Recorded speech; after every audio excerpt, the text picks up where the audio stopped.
fut tout pour moi. Avec toi, tout est possible.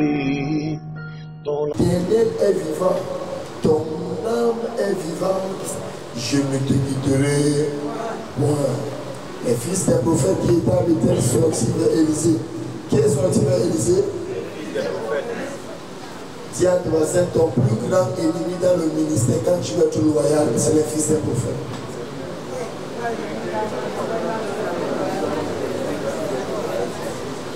Tu connais qui s'appelle les fils des prophètes?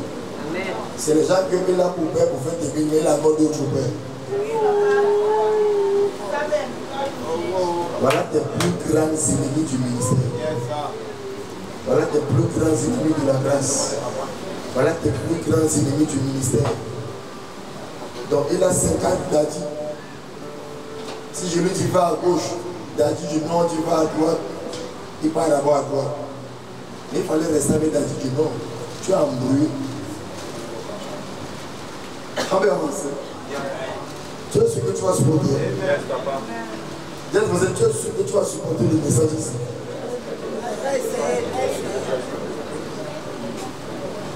Je suis venu t'enseigner les profondeurs. Souviens-toi que le thème principal, c'est le discernement spirituel et la foi de Dieu pour la vitesse. Alléluia. Regardons ensemble le verset 3. Les fils des prophètes qui étaient dans la même église que lui sortirent et lui dirent: sais-tu que l'Éternel enlève d'aujourd'hui ton maître au-dessus de ta tête? Il répondit: je le sais aussi. Taisez-vous. Quelqu'un est dans la même église avec les hommes, il dit à ses frères: taisez-vous. Vous êtes les fils des prophètes, je suis le fils du prophète. On est dans la même église, vous pouvez m'embrouiller. Vous vous comptez sur d'autres choses, moi je compte sur une seule chose. Oh yes. Donc ma focalisation est étrange. Je peux passer de l'idée et s'amuser avec ma tête. Yes. Élie lui dit: Élisée, reste ici, je te prie, car l'Éternel m'envoie maintenant à Jéricho. Il répondit à son père: l'Éternel est vivant, ton âme est vivante. Je ne te quitterai point. Quiconque tu me vois quitter son père n'a jamais été avec moi. On va tout crucifier. Et dans le nom de Dieu, je ne vais pas t'enseigner le chocolat, le biscuit, c'est tout. Je vais t'enseigner la nourriture solide. Amen. Afin que tu ne sois jamais surpris par un chrétien à l'église. Que le fait que quelqu'un soit à côté du pasteur, ne veut pas dire qu'il est loyal. Yes. J'aime ça. Non. Ça veut rien dire. Amen. Les fils des prophètes qui étaient à Jéricho s'approchaient d'Élisée et lui dit: tu as de comment ça? On n'a pas parlé des fils des prophètes qui étaient à Bethel. Maintenant, on parle des fils des prophètes qui étaient à Jéricho. Maintenant, aux fils des prophètes qui étaient à Jéricho, il dit: vous aussi, je vous connais. C'est le même esprit. Taisez-vous.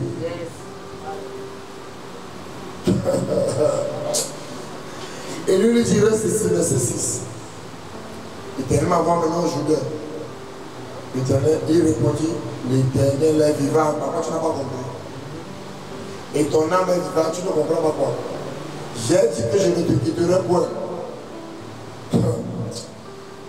Verset 7. 50 hommes d'entre les fils des prophètes arrivèrent et s'arrêtèrent à une distance vis-à-vis d'eux. S'arrêtèrent au bord du Jourdain. Alors Élie prit son manteau. Élie, prophétique. Il le roula. Il frappa les eaux qui se partageaient ça et là. Et les milliards sont descendus.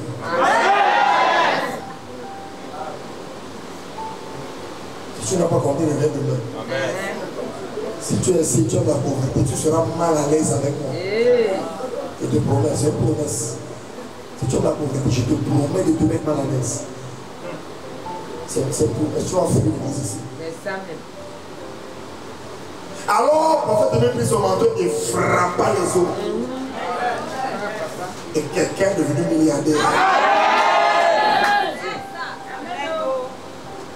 Lorsqu'il est passé, il dit à Élisée, demande ce que tu veux que je fasse pour toi, afin que tu sois enlevé d'avec toi. Élisée répondit, qu'il y ait sur moi, je te prie, une double portion de ton esprit. Une double portion de ton esprit. Il n'a pas dit une double portion de ta chair, de ton esprit.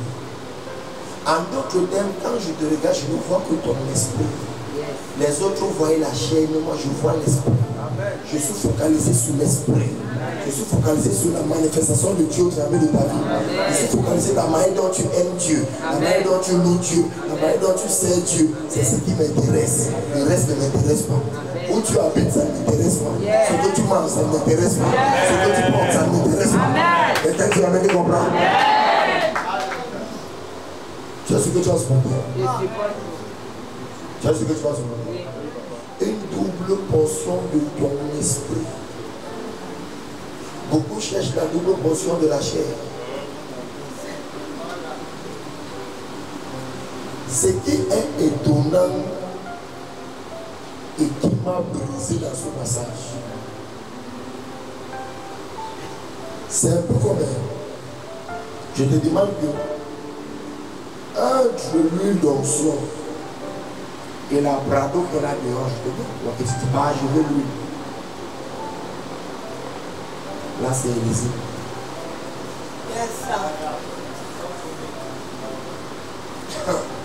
Beaucoup disent qu'ils veulent aller loin, mais tu ne valorises pas les choses de l'esprit.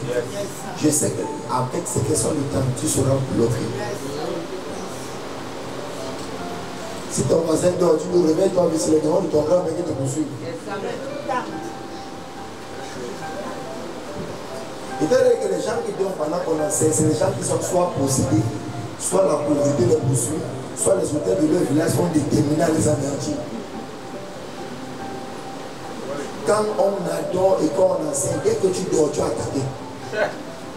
Même si tu as travaillé toute la journée, tu as attaqué. Tu es sous attaque. Je ne dis pas ça pour vous dire la spiritualité telle qu'elle est.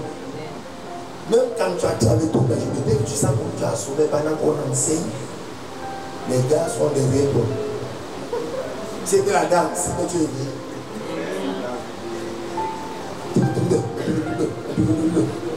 Les yeux brillent. Maintenant, ce qui vient ajouter à ta foi, ce qui va t'embellir, tu esquives. La danse n'ajoute rien sur ta foi. Est-ce que danser est bien? Toujours bien. Mais savoir la foi, non. Ça entretient ton corps et ton esprit et ton âme en éveil, mais ça n'ajoute rien dans ta foi. La foi vient de ce qu'on entend. On n'a pas dit que la foi vient de la danse. Donc c'est pourquoi avant de t'amener à prier, je t'enseigne d'abord. Si je réussis à t'enseigner et tu acceptes l'enseignement, là maintenant quand tu vas prier, tu seras établi. Tu ne comprends pas? Je parle à quelqu'un. Mais j'ai pour ma voix, la voix c'est la prière 40 jours. Ça va t'aider. Si le premier jour comme ça, tu pries à fond comme ça. D'ici le 15e jour, ta maman va me sortir. Regardons. Alléluia. Parce que quand moi je prie, même ça, je prie fort. Je n'économise rien. Les gens qui aiment l'économie sont pauvres. Oui, la Bible déclare dans Proverbe 11, à partir de 24 à 25, que ceux qui économisent à l'excès sont pauvres. Donc même quand tu économises trop d'avoir un niveau là, ta voix même là, Dieu n'entend même pas ça. C'est la voix des pauvres.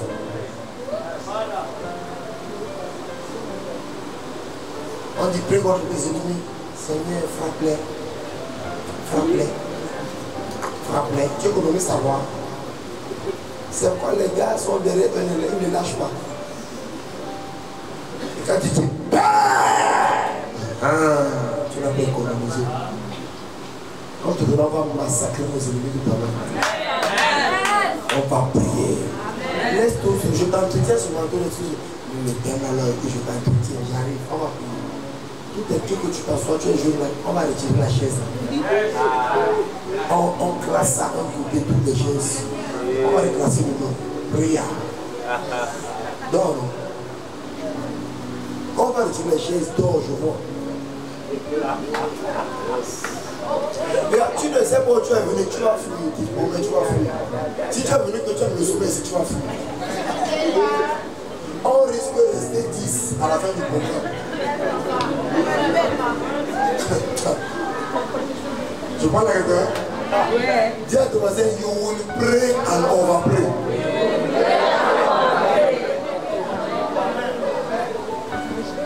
N'as-tu pas lu Père, je te dis merci, parle à ta propre dimension et glorifie Jésus-Christ. Amen.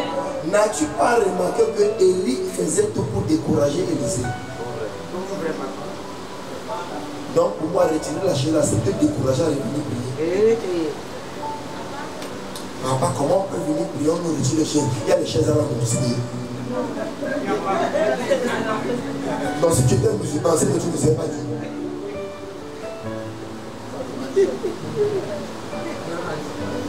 Il y a les chaises à la musulmane.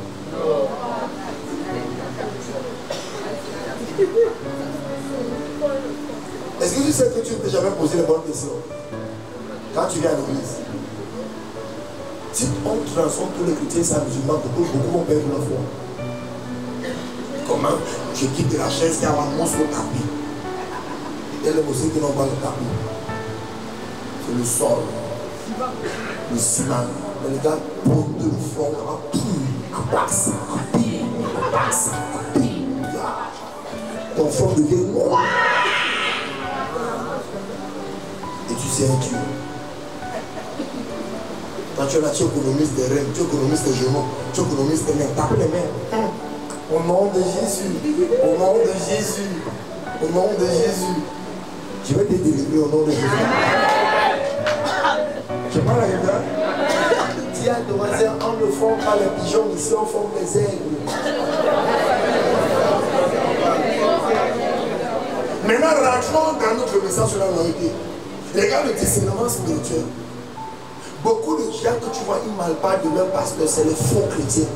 C'est trop vrai. Pourquoi papa, pourquoi quand c'est moi, papa me décourage, mais quand c'est l'autre, papa encourage? Parce que tu es faux. Yes. C'est tout.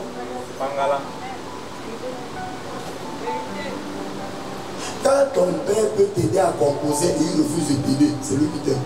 Amen. Mais c'est un enfant qui est fainéant, on va croire que non, papa, comme il peut me dire, il devait me dire que non. Et Damo, c'est D-A-M-O. Mais parce qu'il est surveillant de classe pendant l'examen. Quand les gens de parents là, pendant qu'il subit à son enfant,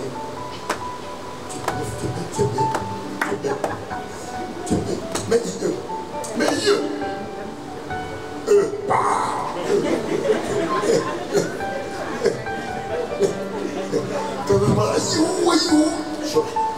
malade.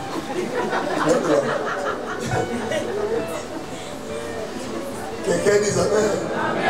Si c'est lequel je parle, moi. Parce qu'il ne veut pas que l'enfant échoue. Je donne un exemple. Regarde.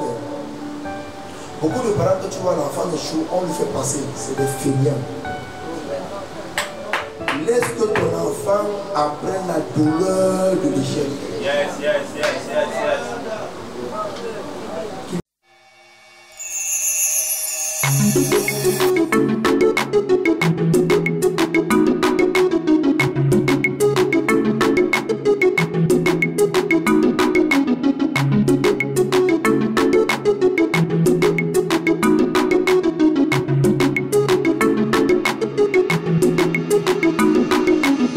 Excellency Music Studio.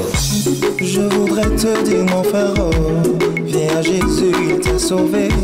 Tu m'as dit non, je vais en boîte, je m'en vais danser.